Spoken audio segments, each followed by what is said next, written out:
झकास music present जिला ये मोगिया तो हर फटकी बहनिया टेम्पो वाला सब फसल छो। ये मोगिया तो हर फटकी बहनिया ट्रैक्टर वाला सब फसल छो।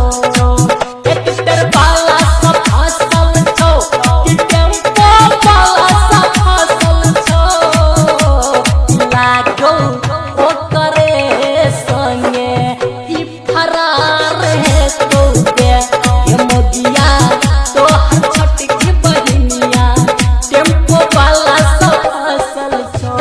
डीजे नारद महेश केरहा मोर के स्कूल गेलो अकेला मौगी हमरा से कके बहाना। ये मोगिया हमरा से कके बहाना। के स्कूल गेलो अकेला मौगी हमरा से कके बहाना। ये मोगिया हमरा से कके बहाना। तो हमरो ससुर के इज्जत माटी में मिला बैठो। ये मोगिया तो हर छटकी बहनिया जीपो वाला सब फसल छो। केरहा मोर जिला धनसा टेम्पो वाला सब फसल छो। कि रोजे जाई छौ बाजार सामान किनै छौ हजार।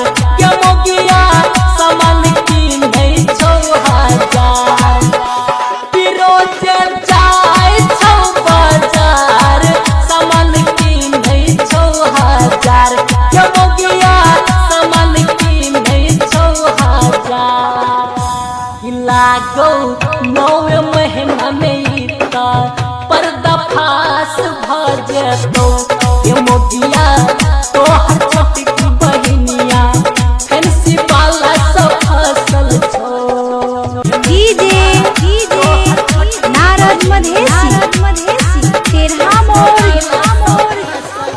राइटर समीर आजाद संगे खेल छौ खेल के। ये मोगिया खेल छौ खेल के। राइटर समीर आजाद संगे खेल छौ खेल। ये मोगिया खेल छौ खेल। कि सुनील झकास के संगे रोज बाजार में घूमै छौ। ये मोगिया तो हर छटकी बहनिया कैमरा वाला सब फसल छो। प्रेजेंटेड बाय झकास म्यूजिक जनकपुर धाम नेपाल।